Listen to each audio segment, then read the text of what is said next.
കാലാവസ്ഥാ വ്യതിയാനം കാരണം നമ്മുടെ അന്തരീക്ഷത്തിൽ ഉണ്ടാകുന്ന മാറ്റങ്ങൾ, അതിലൂടെ നമുക്കുണ്ടാകുന്ന അസുഖങ്ങൾ, നമ്മൾ ഏതെങ്കിലും ഒരു സമയത്ത് ഇതേക്കുറിച്ച് ചിന്തിച്ചിട്ടുണ്ടോ? സത്യം പറഞ്ഞാൽ ഇല്ല എന്നാണ് അർത്ഥം. അപ്പോൾ ഇതിനെക്കുറിച്ച് വ്യക്തമായ ഗവേഷണം നടത്തി അതിൻ്റെ പിറകെ നടക്കുന്ന ഒരാളുണ്ട്, ഡോക്ടർ സതീഷ് കുമാർ. ഡോക്ടർ നമസ്കാരം. നമസ്കാരം. നമസ്കാരം ഡോക്ടർ. അടുത്ത കാലത്തായി താങ്കളുടെ ഗവേഷണം പ്ലാസ്റ്റിക് മാലിന്യങ്ങളെക്കുറിച്ചാണ്. അതെന്തുകൊണ്ടാണ് അതിലേക്ക് കടന്നു പോകാനുള്ളൊരു കാരണം? പ്ലാസ്റ്റിക് മാലിന്യങ്ങളാണ് ശരിക്കും പറഞ്ഞാൽ ഇന്ന് ലോകത്ത് ഏറ്റവും കൂടുതലായിട്ട് ജനശ്രദ്ധ ആകർഷിച്ച ഒരു പരിസ്ഥിതി മലിനീകരണം ഉണ്ടാക്കുന്ന ഒരു കാര്യം അതാണ്. രണ്ടാമത് ഞാൻ ഈ അന്തരീക്ഷ മലിനീകരണം ഒരുപാട് ചെയ്തിട്ടുണ്ട് കണ്ണൂർ ജില്ലയിലും ബാക്കിയുള്ള എല്ലാ സ്ഥലത്തും. അപ്പോൾ അതിൽ നിന്ന് മനസ്സിലായ ഒരു കാര്യമാണ് ശരിക്കും പറഞ്ഞാൽ പ്ലാസ്റ്റിക് മാലിന്യങ്ങൾ അന്തരീക്ഷത്തിലും വളരെ കൂടുതലാണെന്നുണ്ട്. അപ്പോൾ പ്ലാസ്റ്റിക് മാലിന്യങ്ങൾ ഏറ്റവും കൂടുതലായിട്ട് വരുന്നത് ജലത്തിലൂടെയാണ്. അപ്പോൾ അങ്ങനെയാണെങ്കിൽ ശരിക്കും പറഞ്ഞാൽ നമ്മൾ താമസിക്കുന്ന ഈ ഒരു ഭൂമിയിൽ ഉണ്ടാകുന്ന ജലസ്രോതസ്സുകളിൽ എത്രത്തോളം മാലിന്യമുണ്ട് എന്ന് പരിശോധിക്കുക എന്നുള്ളതാണ് എൻ്റെ ലക്ഷ്യം. അതുകൊണ്ടാണ് ഞാനിത് ചെയ്യാൻ ഉദ്ദേശിച്ചത്. അഴീക്കോട് ചാൽ ബീച്ച് മുതൽ അഴീക്കൽ വരെയുള്ള പ്രദേശങ്ങളിലെ കടലിൽ കൂടുതലായിട്ടും ഈ പ്ലാസ്റ്റിക് മാലിന്യങ്ങൾ വലകളുടേതും മറ്റുമായിട്ട് ഉണ്ടെന്ന് പറയുന്നു. അത് മാരക രോഗങ്ങൾക്കോ മറ്റോ വഴി വെക്കുന്നുണ്ടോ?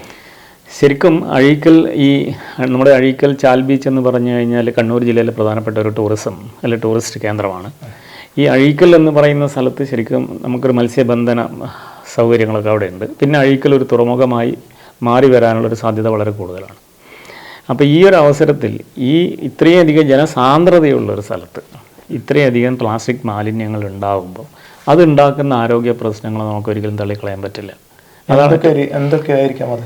അത് ഒന്ന് പ്രധാനമായിട്ട് വരുന്നത് ശരിക്കും പറഞ്ഞാൽ നമ്മൾ ഈ പ്ലാസ്റ്റിക്കിൻ്റെ മാലിന്യം എന്ന് പറഞ്ഞു കഴിഞ്ഞാൽ അതിന് നമ്മൾ പറയുന്ന 5 മില്ലിമീറ്റർ താഴെ സൈസുള്ള പ്ലാസ്റ്റിക് മാലിന്യങ്ങളെയാണ് നമ്മൾ മൈക്രോ പ്ലാസ്റ്റിക് എന്ന് പറയുന്നത്. ഈ മൈക്രോ പ്ലാസ്റ്റിക്കുകൾ നമ്മൾ കണ്ണിൽ കാണൂല. അപ്പോൾ ഒരു മുടിയുടെ ഒരു 1000-ലൊരു അംശം മാത്രമേ അതുണ്ടാവുള്ളൂ. അപ്പോൾ അത് ശരിക്കും നമ്മുടെ ശരീരത്തിൽ അല്ല വയറ്റിൽ പോകാനും അല്ല ശ്വാസകോശത്തിലെത്താനുള്ള സാധ്യത വളരെ കൂടുതലാണ്. അപ്പോൾ അങ്ങനെ ഈ മൈക്രോ പ്ലാസ്റ്റിക്കുകൾ നമ്മുടെ ശരീരത്തിൽ എത്തിക്കഴിഞ്ഞാൽ എന്താണെന്ന് വെച്ചാൽ നമ്മുടെ ശരിക്കും ശരീരത്തിലുള്ള നമ്മുടെ ദഹന വ്യവസ്ഥയെ അത് ബാധിക്കുന്നുണ്ട്. അതുപോലെ കരൾ, അതുപോലെ ബാക്കിയുള്ള എല്ലാ കാര്യങ്ങളെയും മിക്ക അവയവങ്ങളെ അത് ബാധിക്കും. പക്ഷേ അതിൻ്റെ ഒരു വ്യത്യാസം എന്താണെന്ന് വെച്ച് കഴിഞ്ഞാൽ നമ്മുടെ ശരീരത്തിൽ പ്രതിരോധ ശക്തി കൂടുതലായി ഇരിക്കുന്നിടത്തോളം കാലം ഇത് നമ്മൾ അറിയുന്നില്ല എന്ന് മാത്രം. നേരെ മറിച്ച് നമ്മുടെ ശരീരത്തിൻ്റെ പ്രതിരോധ ശക്തി കുറയുന്നൊരു സമയത്ത് ഈ സാധനം അല്ലെങ്കിൽ ഇതിൻ്റെതായ പ്രത്യാഘാതം നമ്മളെ ശരീരം കാണിച്ചു തരും എന്നുള്ളതാണ്. അപ്പോൾ പ്രായമായവരിലാണ് കൂടുതലായിട്ടും ഇതുപോലുള്ള രോഗങ്ങൾ, കൂടുതൽ രോഗങ്ങൾ വരാനുള്ള ഒരു കാരണം എന്ന് പറയുന്നത് മൈക്രോ പ്ലാസ്റ്റിക് ആവാനുള്ളൊരു സാധ്യതയുണ്ട്. അതുകൊണ്ടാണ് ജനസാന്ദ്രതയുള്ള മേഖലകളിൽ നമ്മൾ ഇത് കൂടുതലായിട്ട് ഗവേഷണം നടത്താനുള്ളൊരു കാരണം. ഈ പ്ലാസ്റ്റിക് മാലിന്യങ്ങളുടെ അതിപ്രസരം തന്നെ പറയാം. കാരണം ജലത്തിലായാലും ഭൂമിയിലായാലും കരയിലായാലും എവിടെയായാലും പ്ലാസ്റ്റിക് മാലിന്യങ്ങളേ ഉള്ളൂ. അതെ, ഇത് ശരിക്കും നമ്മുടെ ഈ ക്യാൻസർ മാതിരിയുള്ള അസുഖത്തിന് ഒരു പ്രധാന ഘടകമല്ല? ഉണ്ടാവുമെന്നാണ് ഇപ്പോഴത്തെ ഗവേഷണങ്ങൾ പറയുന്നത്. പക്ഷേ അത് 100% നമുക്ക് ഉറപ്പിച്ച് പറയാൻ സാധ്യമല്ലാത്ത കാരണം എന്താണെന്ന് വെച്ച് കഴിഞ്ഞാൽ ക്യാൻസർ പലതരത്തിലാണ്. പല ആവാസ വ്യവസ്ഥ കൊണ്ട് നമുക്ക് ക്യാൻസർ ഉണ്ടാവാം. അപ്പോൾ ഈ മൈക്രോ പ്ലാസ്റ്റിക്കിൻ്റെ ഇതുകൊണ്ട് ക്യാൻസർ ഉണ്ടാവണമെങ്കിൽ ശരിക്കും അത് നമ്മുടെ മനുഷ്യ ശരീരവുമായിട്ട് എങ്ങനെ റിയാക്ട് ചെയ്യുന്നു, അല്ലെ അത് ഓരോ അവയവത്തിലും എങ്ങനെ പോയി കിടക്കുന്നു എന്നുള്ളതാണ്. ഇപ്പം ഞാനിപ്പോൾ മണിപ്പാലിൽ ചെയ്യുന്നൊരു വർക്ക് അതാണ്. അതായത് ഈ പലതരം പ്ലാസ്റ്റിക്കുകളുണ്ട്. ഇപ്പോൾ നമുക്കറിയാവുന്നത് പ്ലാസ്റ്റിക് സഞ്ചി നമ്മൾ കാണുന്നുണ്ട്, വളരെ തിന്നായിട്ടുള്ള. പിന്നെ തെർമോക്കോൾ നമ്മൾ കണ്ടിട്ടുണ്ട്, എല്ലാവർക്കും അറിയുന്ന കാര്യം തെർമോക്കോൾ എന്ന് പറയുന്നത്. പിന്നെ പ്ലാസ്റ്റിക് ബക്കറ്റ് ഉണ്ടാക്കുന്ന പ്ലാസ്റ്റിക്, അത് കുറച്ചുകൂടി തിക്കാണ്, അതാണ് വിനൈൽ ക്ലോറൈഡ്. അതുപോലെ പിന്നെ PVC എന്ന് പറയുന്ന സാധനം. അപ്പോൾ ഇതൊക്കെ പലതരത്തിലുള്ള പ്ലാസ്റ്റിക്കുകൾ. അപ്പോൾ ഇതിൻ്റെയൊക്കെ അംശം നമ്മളെ ശരീരത്തിൽ കയറുന്നുണ്ട്. പക്ഷേ ഇത് ഏതൊക്കെ പ്ലാസ്റ്റിക്കാണ് ഏതൊക്കെ അവയവങ്ങളിൽ പോയി നിൽക്കുന്നത്, അവിടെ എന്താണ് ഇത് ഉണ്ടാക്കുന്നതിനെ പറ്റിയിട്ടുള്ളൊരു ഗവേഷണമാണ് നമ്മളിപ്പോൾ നമ്മളിപ്പോൾ ചെയ്തുകൊണ്ടിരിക്കുന്നത്. അതിപ്പോൾ എലികളിലാണ് കൂടുതലായി ചെയ്തുകൊണ്ടിരിക്കുന്നത്. അപ്പോൾ എലികളിൽ അത് മനസ്സിലാക്കി കഴിഞ്ഞാൽ അത് മനുഷ്യനിൽ എങ്ങനെ ഉണ്ടാവും എന്നുള്ളതിൻ്റെ ഒരു പ്രാരംഭ നടപടിക്രമമാണ് ഇപ്പം നടന്നുകൊണ്ടിരിക്കുന്നത്. അത് ഒരു ഇന്ത്യ ഗവൺമെൻറ്റിൻ്റെ ഒരു പ്രോജക്റ്റാണ്. അതാണ് അതിൻ്റെ സംഭവം. അപ്പം ശരിക്കും ഓരോ തരത്തിലുള്ള പ്ലാസ്റ്റിക്കുകൾ നമ്മുടെ ശരീരത്തിൽ ഓരോ സ്ഥലത്ത് എന്തുണ്ടാക്കുന്നു, എന്ത് രോഗങ്ങളാണ് ഉണ്ടാക്കുക എന്നുള്ളത് ശരിക്കും പറഞ്ഞാൽ അത് ഗവേഷണം നടന്നുകൊണ്ടിരിക്കുന്നത് മാത്രമേ ഉള്ളൂ.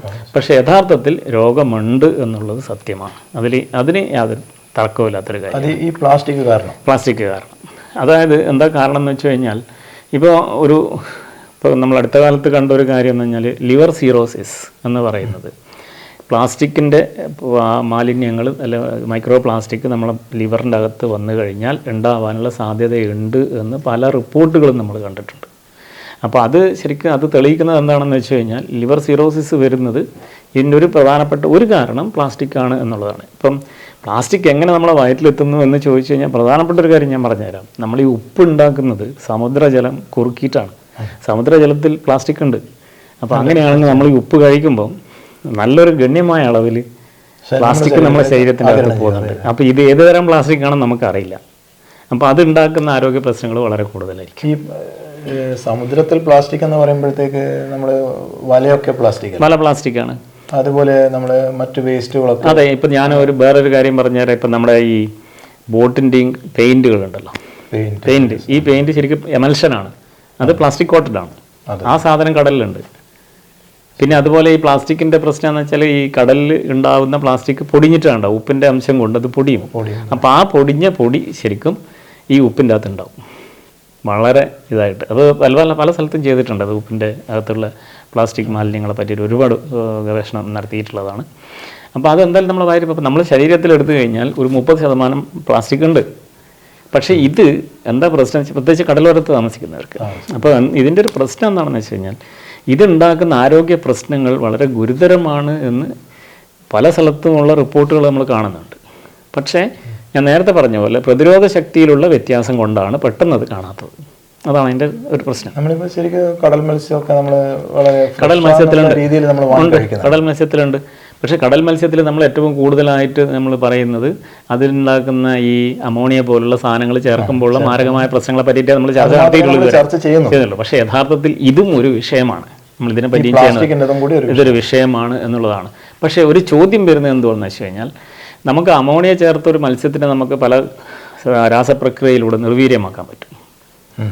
പ്ലാസ്റ്റിക്കിന് നമുക്ക് ഒന്നും ചെയ്യാൻ പറ്റില്ല. നമുക്ക് കാണാത്തതാണ്.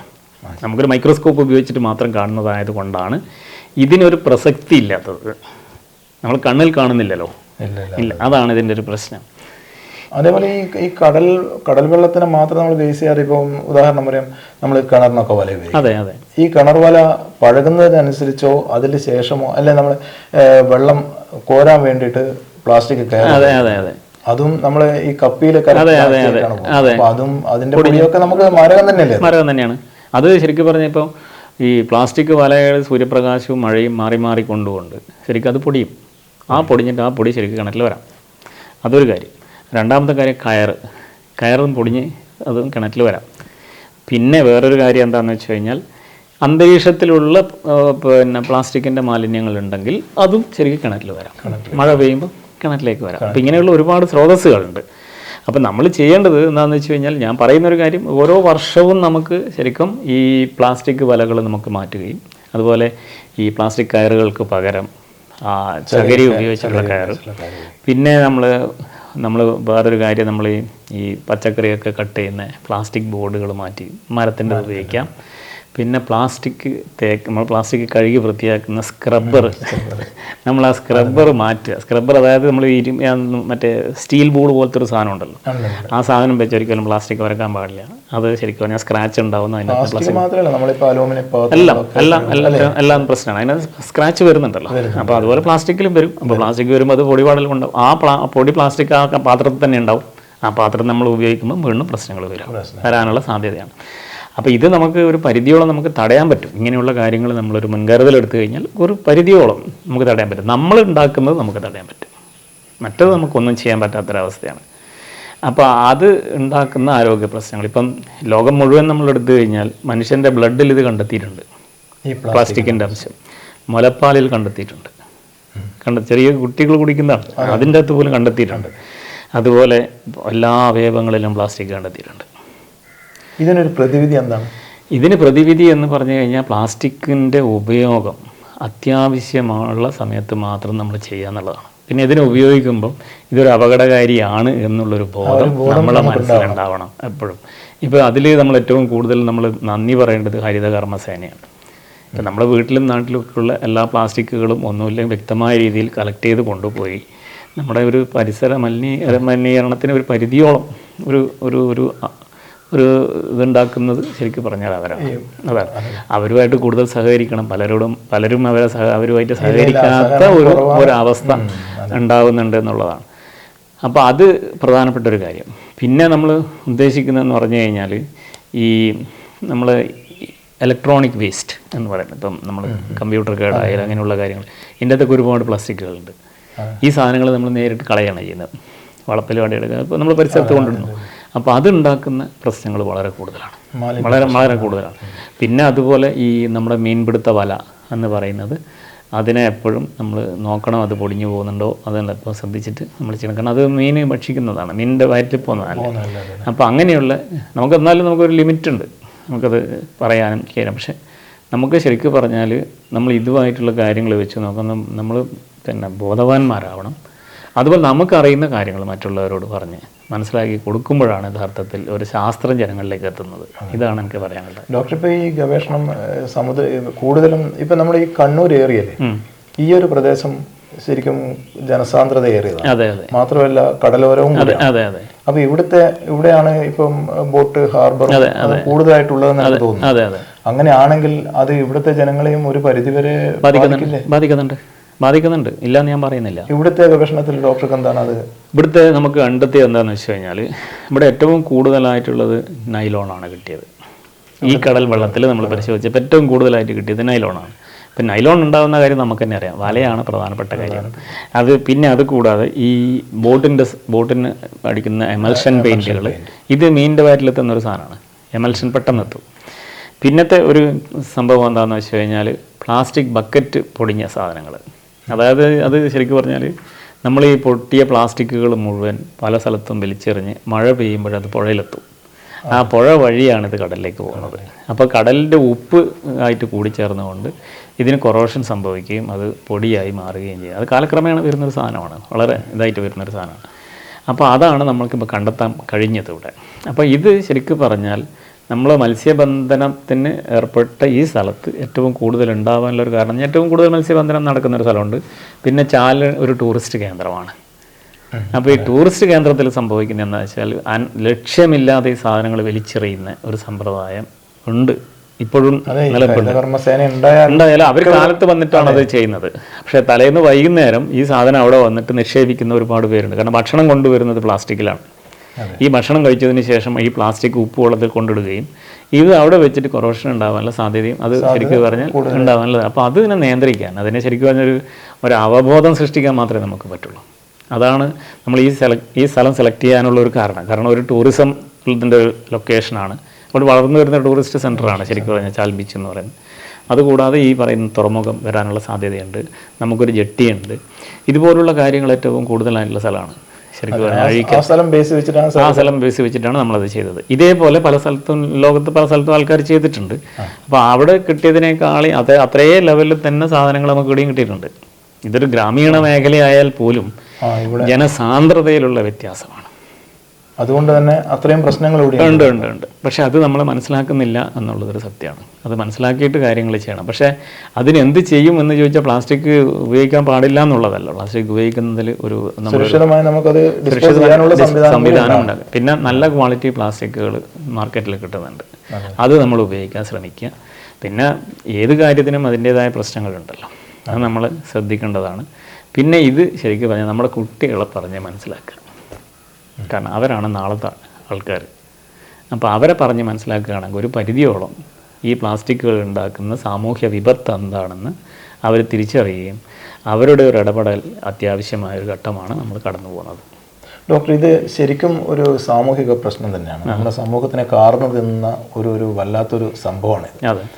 അപ്പോൾ ഡോക്ടർക്ക് നമ്മുടെ സമൂഹത്തിനോടും പ്രത്യേകമായിട്ട് ഇതേക്കുറിച്ച് എന്താണ് ഒരു അറിയിപ്പ് നൽകാനുള്ളത്? അല്ല, ഇത് ശരിക്കും പറഞ്ഞാൽ ഒരു 3-4 വർഷം മുമ്പ് വരെ എനിക്ക് ഇതിനെ പറ്റിയൊന്നും അറിയില്ലായിരുന്നു. ഞാൻ ഈ ഗവേഷണ മേഖലയിൽ വന്നപ്പോഴാണ് എനിക്ക് സത്യം പറഞ്ഞാൽ ഇത് ഉണ്ടാക്കുന്ന ഗുരുതരമായ സാമൂഹികവും ആരോഗ്യവുമായ പ്രശ്നങ്ങളെപ്പറ്റി ഞാൻ മനസ്സിലാക്കുന്നത്. അപ്പോൾ അതിൻ്റെ അടിസ്ഥാനത്തിൽ എനിക്ക് പറയാനുള്ളൊരു കാര്യം എന്താണെന്ന് വെച്ച് കഴിഞ്ഞാൽ, പ്ലാസ്റ്റിക്കിന് ബദലായിട്ടൊരു സാധനം നമ്മൾ കണ്ടുപിടിച്ചിട്ടില്ല. അപ്പോൾ പ്ലാസ്റ്റിക് നിരോധിച്ചാൽ പോലും നമുക്ക് പ്ലാസ്റ്റിക് ഉപയോഗിക്കാതെ ജീവിക്കാൻ പറ്റില്ല. കാരണം ആ ലെവലിലേക്ക് നമ്മൾ മാറിക്കഴിഞ്ഞു. അപ്പോൾ പ്ലാസ്റ്റിക്കിൻ്റെ ഉപയോഗം നമ്മൾ കഴിയുന്നതും കുറക്കുക. നമുക്ക് അത്യാവശ്യമുള്ള ഘട്ടത്തിൽ മാത്രം പ്ലാസ്റ്റിക്കുകൾ ഉപയോഗിക്കുക. ഞാൻ നേരത്തെ പറഞ്ഞ പോലെ നമ്മൾ കിണറിൻ്റെ വല അത് ഒരു വർഷത്തിനുള്ളിൽ മാറ്റേണ്ടതാണ്, അല്ലെങ്കിൽ അത് അപകടം ഉണ്ടാകും. അതുപോലെ നമ്മൾ കയറായിട്ട് ഉപയോഗിക്കുന്നത്, പിന്നെ പഴയ കാലത്തേക്ക് നമുക്ക് തിരിച്ചു പോയിക്കൂടെ? നമ്മൾ ചകിരി ഉപയോഗിച്ചിട്ട് പാത്രങ്ങൾ ക്ലീൻ ചെയ്യുക, അങ്ങനെയുള്ള കാര്യങ്ങളിലേക്ക് നമുക്ക് തിരിച്ചു പോകുന്നതിന് എന്താ കുഴപ്പം? അതിന് യാതൊരു കുഴപ്പമില്ല എന്നാണ് ഞാൻ പറയുന്നത്. പക്ഷേ ഇന്നെല്ലാവരും അടുക്കളയിലായാൽ പോലും ആധുനികത അല്ലെങ്കിൽ ഒരു അതെ, ശരിയാണ്. അത് നമ്മൾ ഇടക്കാലത്ത് ശീലിച്ചു പോയതാണ്. പക്ഷെ ആ ശീലം കൊണ്ട് നമുക്കുണ്ടാകുന്ന ആരോഗ്യ പ്രശ്നങ്ങളെ പറ്റി നമ്മളൊന്ന് ആലോചിച്ച് നോക്കിയാൽ ശരിക്കും നമ്മൾ തിരിച്ച് പഴയതിലേക്ക് പോകാൻ നമ്മൾ നിർബന്ധിതനാവേണ്ടി വരും. പണ്ടൊക്കെ ഞങ്ങളൊക്കെ കണ്ടിട്ടുണ്ട് പാത്രം കഴുകുന്ന വാഴയിലുണ്ട്. അതെ അതെ അതെ, ശരിയാണ്. അല്ല, ഞാൻ വേറൊരു ഉദാഹരണം നിങ്ങൾക്ക് പറഞ്ഞുതരാം.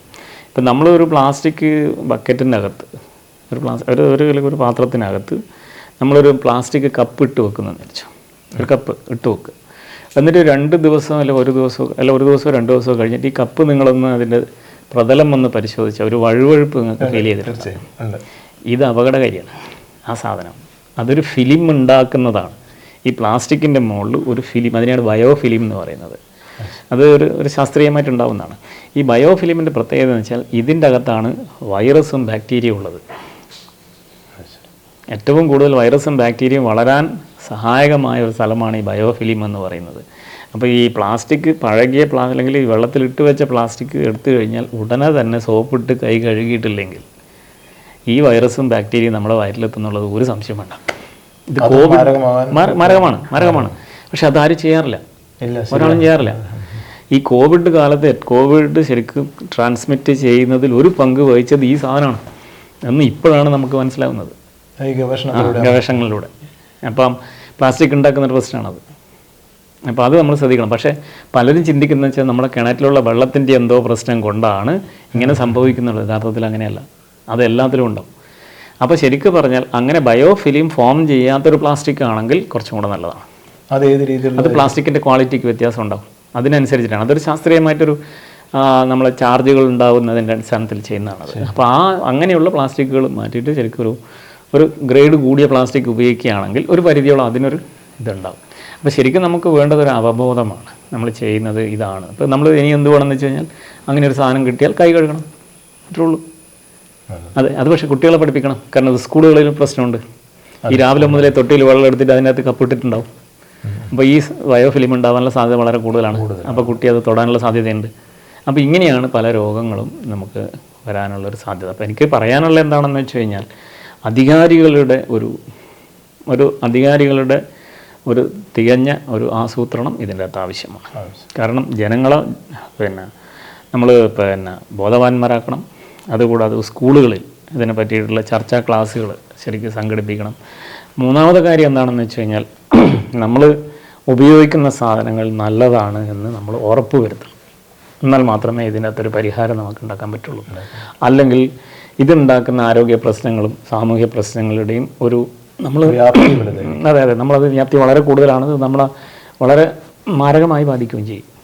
അതാണ് ഇതിൻ്റെ പ്രശ്നം. എനിക്ക് തോന്നുന്നത് ഡോക്ടർ, സാധാരണഗതിയിൽ പല അസുഖങ്ങളുണ്ട്, പക്ഷേ ഇപ്പോഴായിട്ടാണ് കുറച്ച് നമ്മൾ കൂടുതൽ കേൾക്കുന്നത് ഈ ക്യാൻസർ മാതിരിയുള്ള അസുഖത്തെ പറ്റി. അല്ല, അതിൻ്റെ ഒരു പ്രധാനപ്പെട്ട കാര്യം നമ്മളെ പ്രതിരോധ ശക്തി കുറഞ്ഞു. പ്രതിരോധ ശക്തി വളരെ നന്നായിട്ട് കുറഞ്ഞിട്ടാണ്. എന്താ കാരണം എന്ന് വെച്ചാൽ ഒന്ന് വൈറ്റമിൻ ഡി പലരിലും കുറവാണ്, നിങ്ങൾക്ക് അറിയാം. പിന്നെ ഈ കോവിഡ് വന്നതിന് ശേഷമുണ്ടായ കാലഘട്ടമാണിത്. കോവിഡ് വന്നതിന് ശേഷമുണ്ടായ കാലഘട്ടം എന്ന് പറഞ്ഞു കഴിഞ്ഞാൽ നമ്മളെ പ്രതിരോധ ശക്തി വളരെ കുറഞ്ഞ ഒരവസ്ഥയിലാണ് നമ്മളുള്ളത്.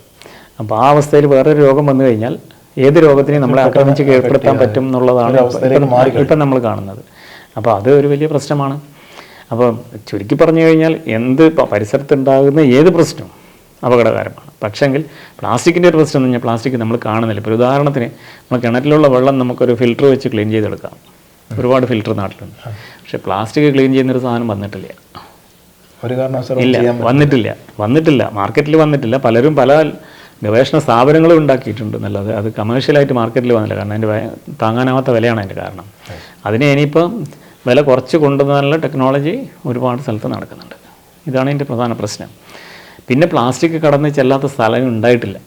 എല്ലാ സ്ഥലത്തും ഈ സാധനം കയറിയിട്ടുണ്ടായിരുന്നു. അപ്പം ആ സ്ഥലത്തിനൊക്കെ അതിനെ ഒഴിവാക്കുക എന്ന് പറയുന്നത് വളരെ ബുദ്ധിമുട്ടാണ്.